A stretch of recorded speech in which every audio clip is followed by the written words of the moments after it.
राधे राधे।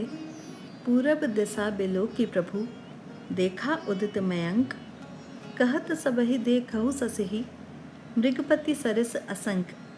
श्री गोस्वामी तुलसीदास जी द्वारा रचित श्रीमद् रामचरितमानस के लंका कांड के दोहा क्रमांक 11 के ख खंड की सरल व्याख्या करते हुए पूज्य मैथिली शरण जी कहते हैं कि सुबेल शैल पर भगवान लेटे लेटे पूरब की दिशा में देखकर अचानक अभी अभी उदित हुए चंद्रमा को देखकर सबको संबोधित करके कहने लगे, देखो तो आज इस चंद्रमा को, कि जब आज सीता जी मेरे साथ नहीं है तो ये अपनी सुंदरता मुझे दिखाकर मुझे क्षुब्ध करना चाह रहा है, जबकि इसको पता नहीं है कि इसके पास अपनी कोई सुंदरता है ही नहीं।